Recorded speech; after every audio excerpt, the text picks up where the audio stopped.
കടുത്ത പ്രതിഷേധത്തിലാണ് രമേശ് ചെന്നിത്തല. നിയുക്ത മുഖ്യമന്ത്രി വി ഡി സതീശനെ കാണാൻ നിൽക്കാതെ വീട്ടിൽ നിന്ന് മടങ്ങിപ്പോയി. ബന്ധുവീട്ടിൽ സന്ദർശനത്തിന് പോകുന്നുവെന്ന് മാധ്യമങ്ങളോട് പ്രതികരിച്ചു.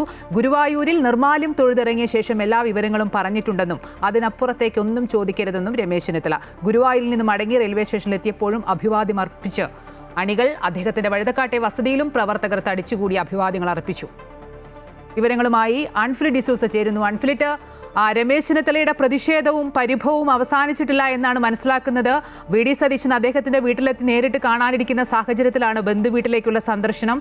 ഏറ്റവും ആകാംക്ഷ വി ഡി സതീശൻ മന്ത്രിസഭയിൽ രമേശ് ചെന്നിത്തല ഉണ്ടാകുമോ എന്നുള്ളതാണ്. ഒപ്പം തന്നെ അദ്ദേഹത്തിന്റെ പരിഭവം എങ്ങനെ പരിഹരിക്കും? തീർച്ചയായും അത് തന്നെയാണ്. എല്ലാവരും ഇപ്പോൾ ഉറ്റുനോക്കുന്നത് രമേശ് ചെന്നിത്തലയുടെ നീക്കമാണ്. അത് തന്നെയാണ്. കാരണം ഈ ക്യാമറ കണ്ണുകൾ മുഴുവനും രമേശ് ചെന്നിത്തലയുടെ വസതിയും അദ്ദേഹം ഇപ്പോൾ എവിടെയാണോ പോയിരിക്കുന്നത് അവിടെയൊക്കെ തന്നെ അദ്ദേഹത്തെ ചുറ്റിപ്പറ്റി തന്നെയാണ്.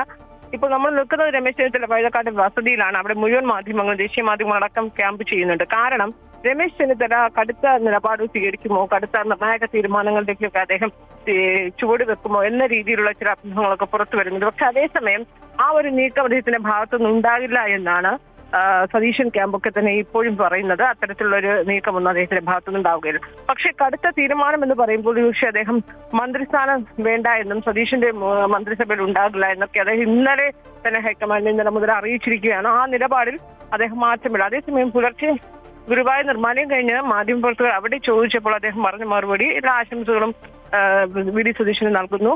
മന്ത്രിമാരെയൊക്കെ തീരുമാനിക്കുന്നതും മുഖ്യമന്ത്രി നിലയിൽ അദ്ദേഹത്തിന് തന്നെ ആയിരിക്കും അതിന്റെ പ്രാമിനൻസ് എന്ന രീതിയിലൊക്കെ അദ്ദേഹം മറുപടി പറഞ്ഞിട്ടുണ്ടെങ്കിൽ പോലും ഇന്നിപ്പോൾ വഴുതക്കാട് വസതിയിൽ അദ്ദേഹത്തെ കാണാൻ വി ഡി സതീശനെ എത്തുമെന്ന് അറിയിച്ചിരുന്നു.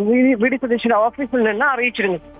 ആദ്യം വി ഡി സതീശൻ കാണാൻ എത്തുന്ന രമേശ് ചെന്നിത്തല ഇന്നത്തെ ആദ്യ സന്ദർശനം. പക്ഷെ അതറിഞ്ഞ ആ നിമിഷം തന്നെയും വഴുതക്കാട് വസതിയിലെത്തി ഒരു 3 മിനിറ്റ് മാത്രം വീടിനകത്ത് കയറി അതേ സ്പീഡിൽ തന്നെ അദ്ദേഹം പുറത്തേക്ക് ഇറങ്ങി വന്നൊരു കാഴ്ചയാണ് നമുക്ക് കാണാൻ കഴിഞ്ഞത്. കാരണം നിയുക്ത മുഖ്യമന്ത്രി തന്നെ കാണാൻ വരുന്നു എന്ന് അറിഞ്ഞതോടുകൂടി അത് സ്വീകരിച്ചതോടുകൂടി അത് കാണാൻ നിൽക്കാതെ അദ്ദേഹം വീട്ടിൽ നിന്ന് ഉടൻ പുറത്തിറങ്ങുന്നതായിരുന്നു. വ്യക്തമായൊരു രാഷ്ട്രീയ സന്ദേശം തന്നെയാണ് അദ്ദേഹം നൽകിയത്. അദ്ദേഹത്തിന് ആ തിരിച്ചുവരവ്. കാരണം അദ്ദേഹം പറഞ്ഞപ്പോൾ മാധ്യമങ്ങൾ ചോദിച്ചപ്പോൾ അദ്ദേഹം പറഞ്ഞത് ഇത് അങ്ങനെയല്ല, ഒരു ബന്ധു വീടാണ്, ഒരു മരണ വീട്ടിൽ പ്രധാൻ പോകുന്നു എന്ന രീതിയിലാണ് അദ്ദേഹം ഏറ്റവും അടുത്ത പ്രശ്നങ്ങളൊക്കെ പറഞ്ഞത്. മറ്റൊരു ഒന്നും തനിക്ക് മാധ്യമങ്ങൾ ആവർത്തിച്ച് ചോദിക്കുമ്പോഴും ഗുരുവായൂർ പറഞ്ഞതിനപ്പുറത്തേക്ക് തനിക്കൊന്നും പറയാനില്ല. ഒരൊറ്റ വിവാദത്തിനോ അല്ലെങ്കിൽ ഒരൊറ്റ ചോദ്യത്തിനോ പോലും അദ്ദേഹം മറുപടി പറയാൻ തയ്യാറായതുമില്ല. എന്നാൽ എന്താണ് രമേശ് ചെന്നിത്തലയുടെ അടുത്ത നീക്കം എന്നുള്ളത് എല്ലാവരും കാത്തിരിക്കുകയാണ്.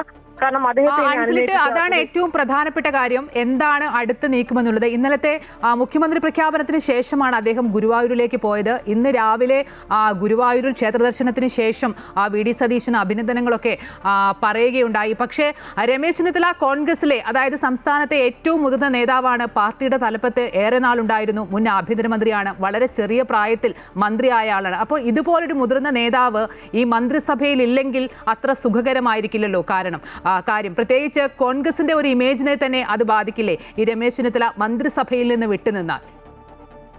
തീർച്ചയായും രമേശ് ചെന്നിത്തല മന്ത്രിസഭയിൽ വിട്ടുനിൽക്കുന്നതിനപ്പുറത്തേക്ക് അദ്ദേഹം ഈ അവസാന നിമിഷം വരെ മുഖ്യമന്ത്രി മത്സരത്തിൽ ഉണ്ടായിരുന്ന ഒരു വ്യക്തി കൂടിയാണ്. കെ.സി. വേണുഗോപാലിന്റെ നീക്കത്തെക്കാൾ ഏറെ പ്രധാനം രമേശ് ചെന്നിത്തലയുടെ നീക്കം തന്നെയാണ്. കാരണം കെ.സി. വേണുഗോപാൽ ഒരിക്കലും മുഖ്യമന്ത്രി ആയില്ലെങ്കിൽ പിന്നെ മന്ത്രിസഭയിൽ ഉണ്ടാകില്ല എന്നൊക്കെ നമുക്കറിയാം. അങ്ങനെ ഒരു മന്ത്രിസഭാ രൂപീകരണം ചർച്ച ചെയ്തിരിക്കുന്ന അദ്ദേഹം അതിനൊരു ഭാഗം, മന്ത്രിസഭയുടെ ഭാഗമാകില്ല എന്നൊക്കെ നമുക്കറിയാം. എന്നാൽ രമേശ് ചെന്നിത്തല അങ്ങനെയല്ലാതെ കേരളത്തിൽ കേന്ദ്രീകരിച്ച് നിൽക്കുന്ന നേതാവാണ്. കെ.സി. വേണുഗോപാൽ ദേശീയ തലത്തിൽ കേന്ദ്രീകരിക്കുന്ന നേതാവാണ്. അപ്പോൾ ആ വ്യത്യാസം ഈ 2 നേതാക്കന്മാർക്കുമുണ്ട്. രമേശ് ചെന്നിത്തല ഈ 3 പേരിലും ഏറ്റവും മുതിർന്ന നേതാവാണ്. മന്ത്രി എന്ന നിലയിൽ അനുഭവ സമ്പത്തുള്ള പ്രവർത്തന പ്രാവീണ്യമുള്ള നേതാവ് കൂടിയാണ്. അതുതന്നെയാണ് അദ്ദേഹം ഈ മുഖ്യമന്ത്രി തർക്കത്തിലൊക്കെ തന്നെ അവകാശവാദം ഉന്നയിച്ചത്. അപ്പോൾ ഈ രമേശ് ചെന്നിത്തല കേരള രാഷ്ട്രീയത്തെ സജീവമായി നിൽക്കുന്ന മുൻ പ്രതിപക്ഷ നേതാവ് കൂടിയായ രമേശ് ചെന്നിത്തല അദ്ദേഹത്തിന്റെ പ്രതിപക്ഷ നേതൃസ്ഥാനം 2021 നഷ്ടമായത് പോലും വീണ്ടും തുടർഭരണത്തിൽ ഇടതും കയറിയപ്പോൾ അത് പ്രതിപക്ഷ നേതാവ് എന്ന നിലയിൽ രമേശ് ചെന്നിത്തല വീഴ്ചയായി കാണുകയും അങ്ങനെയാണ് ഒരു മാറ്റം എന്ന നിലയിൽ അദ്ദേഹത്തിൽ നിന്ന് പ്രതിപക്ഷ സ്ഥാനം മാറ്റുകയും ചെയ്തത്.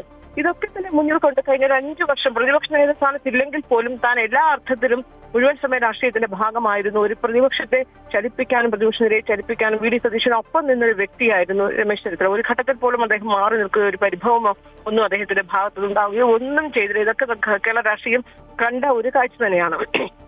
ആ സമയത്താണ് പൊടുന്നനെ ഇങ്ങനെ ഒരു പൂർണ്ണമായും തന്നെ അവഗണിച്ചു എന്ന രീതിയിൽ തന്നെയാണ് അദ്ദേഹം ഇന്നലെ മുതലേ പറഞ്ഞത്. അപ്പോൾ ആ ഒരു നീക്കത്തിൽ നിന്നും ഒരു അല്പം പോലും അദ്ദേഹം പിന്നോട്ട് പോയിട്ടില്ല എന്നത് മാത്രവുമല്ല, കുറച്ചുകൂടി കടുത്തൊരു നിലപാട് അദ്ദേഹത്തിന്റെ ഭാഗത്തുണ്ടായിരിക്കുന്നത്. അത് തന്നെയാണ് വി ഡി സതീശൻ വീട്ടിൽ കാണാൻ വന്നപ്പോഴും. രാവിലെ ഗുരുവായൂർ വെച്ച് അദ്ദേഹം വി ഡി സതീശന് ആശംസ പറഞ്ഞുവെങ്കിലും വി ഡി സതീശൻ തന്നെ വീട്ടിൽ കാണാൻ വരുന്നുവെന്ന വാർത്ത അറിഞ്ഞതോടുകൂടിയാണ് വന്ന അതേ വേഗത്തിൽ തന്നെ അദ്ദേഹം തിരിച്ച് വീട്ടിൽ നിന്നിറങ്ങി ഒരു ബന്ധു വീട് സന്ദർശിക്കാൻ പോകുന്നത്. ഇന്നലെ നിയമസഭാ കക്ഷി യോഗത്തിൽ പോലും പങ്കെടുക്കാതെയാണ് ഗുരുവായൂർക്ക് മടങ്ങിയത്. എല്ലാ 1-ാം തീയതിയും ഗുരുവായൂർ പോകുന്ന ഒരു പതിവുണ്ട് എന്നൊക്കെ അദ്ദേഹം പറയുന്നുവെങ്കിലും എത്ര 1-ാം തീയതികളിൽ രമേശ് ചെന്നിത്തല ഗുരുവായൂർ പോയിട്ടുണ്ടോ എന്നതൊക്കെ തന്നെയും സംസ്ഥാന രാഷ്ട്രീയം നോക്കുന്ന വീക്ഷിക്കുന്നവർക്കൊക്കെ വളരെ കൃത്യമായി അറിയാവുന്നതാണ്. അപ്പോൾ അതൊരു പ്രതിഷേധം തന്നെയായിരുന്നു രമേശ് ചെന്നിത്തലയുടെ ഭാഗത്തുനിന്നുണ്ടായത്. പക്ഷെ ഇനി അതാണ് ഇനിയുള്ള മണിക്കൂറുകളിൽ രമേശ് ചെന്നിത്തല, കാരണം ഏറ്റവും യു.ഡി.എഫിനെ സംബന്ധിച്ച് കോൺഗ്രസിനെ സംബന്ധിച്ച് 3 ദിവസങ്ങൾ, ഇന്നത്തെ ദിവസം കൂടി ചേരുമ്പോൾ 3 ദിവസമാണ് മന്ത്രിസഭാ രൂപീകരണ ചർച്ച. അതീവ നിർണായക ദിവസങ്ങളാണ് ഈ 3 ദിവസവും. തിങ്കളാഴ്ച രാവിലെ സത്യപ്രതിജ്ഞ ചെയ്യേണ്ടതാണ്. അപ്പോൾ ഈ 3 ദിവസത്തിൽ മന്ത്രിസഭാ രൂപീകരണ ചർച്ചകൾ പൂർത്തിയാക്കേണ്ടതുണ്ട്. പൂർത്തിയാക്കേണ്ടി വരുമ്പോൾ യു.ഡി.എഫ് ഘടകകക്ഷികളുടെ മന്ത്രിസഭാ രൂപീകരണത്തിന്റെ ആ ചർച്ചകളുടെ പ്രധാന ഭാഗമാകേണ്ട വ്യക്തിയാണ് ഇപ്പോൾ മാറി നിൽക്കുന്നത് രമേശ് ചെന്നിത്തല. അതോടൊപ്പം തന്നെ ഈ കോൺഗ്രസ് മന്ത്രിമാർ തീരുമാനിക്കുമ്പോൾ ഈ വകുപ്പുകൾ വിഭജിക്കുന്ന സമയത്ത് ഏറ്റവും പ്രധാന വകുപ്പ് മുഖ്യമന്ത്രി കഴിഞ്ഞാൽ പിന്നെ അടുത്ത മന്ത്രിസഭയിൽ രണ്ടാമനായി നിൽക്കേണ്ട വ്യക്തിയാണ് രമേശ് ചെന്നിത്തല. അങ്ങനെയുള്ള അദ്ദേഹം ഇതിലൊന്നും ഭാഗമാകാതെ മാറി നിൽക്കുമ്പോൾ സ്വാഭാവികമായും അത് വലിയ രീതിയിൽ പാർട്ടിക്കുള്ളിലും ഒപ്പം തന്നെ മന്ത്രിസഭയിലും പാർട്ടിക്കുള്ളിലും ഒക്കെ തന്നെയും വിള്ളലുകളുണ്ട്. ഒരു ഐക്യം ടീം യു.ഡി.എഫ് എന്നത് ഈ മുഖ്യമന്ത്രി പ്രഖ്യാപിച്ച ആ നിമിഷം മുതൽ, അതായത് ഫലം വന്ന ആ നിമിഷം മുതൽ എന്ന് വേണമെങ്കിൽ പറയാം, മെയ് 4-ന് ഫലം വന്ന ആ നിമിഷം മുതൽ ടീം യു.ഡി.എഫ് ഇല്ലാതായി തീർന്നിരിക്കുന്നു എന്നത് വളരെ സ്പഷ്ടമായി ഇപ്പോൾ ഈ രമേശ് ചെന്നിത്തലയുടെ ഈ നീക്കത്തിലൂടെ മനസ്സിലാക്കാൻ കഴിയും. പക്ഷെ എന്തുകൊണ്ട് രമേശ് ചെന്നിത്തല അനുനയിപ്പിക്കാനുള്ളത് ഏറ്റവും വലിയ വെല്ലുവിളിയായി മാറുന്നു എന്ന് പറയുമ്പോൾ ഏറ്റവും മുതിർന്ന നേതാവാണ് അദ്ദേഹം ഇപ്പോഴും ആ നിലപാടിൽ ഉറച്ചു നിന്ന് പ്രതിഷേധ സൂചകമായി വിട്ടു നിൽക്കുന്ന ഒരു സമീപനം പിന്നെയും തുടരുകയാണെങ്കിൽ, അതായത് ഈ 3 ദിവസം അദ്ദേഹത്തിന് വേണ്ടി മാത്രം മന്ത്രിസഭ രൂപീകരണ ചർച്ചകൾ അല്ലെങ്കിൽ സത്യപ്രതിജ്ഞ തീരുമാനിച്ചു കഴിഞ്ഞിരിക്കുകയാണ്. അത് മാറ്റി വയ്ക്കാനും നീട്ടിക്കൊണ്ടു പോകാനോ സാധ്യമല്ല അതിനുള്ള സാഹചര്യത്തിൽ. അതുകൊണ്ട് തന്നെ അടിയന്തരമായി അദ്ദേഹത്തെ അനുനയിപ്പിക്കാമെന്ന് ഹൈക്കമാൻഡിന്റെ കൂടി ഏറ്റവും വലിയൊരു വെല്ലുവിളിയായി മാറിയിരിക്കുന്നു. അതുകൊണ്ടാണ് തുടക്കമെന്ന രീതിയിൽ വി ഡി സതീശൻ അദ്ദേഹത്തെ നേരിട്ട് കാണാനായി വരുന്നത്.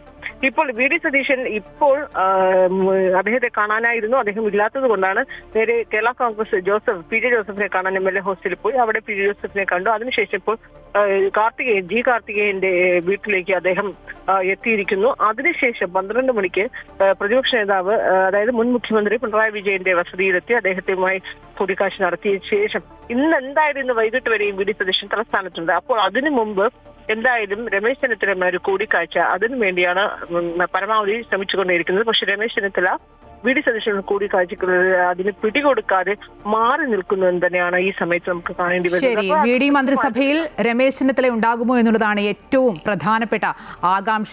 രമേശ് ചെന്നിത്തല സംസ്ഥാനത്തെ മുതിർന്ന നേതാവാണ്. അദ്ദേഹം ഈ മന്ത്രിസഭയിൽ ഉണ്ടാകുമോ? എന്തായാലും RC ക്യാമ്പിൽ വലിയ അമർഷമുണ്ട്.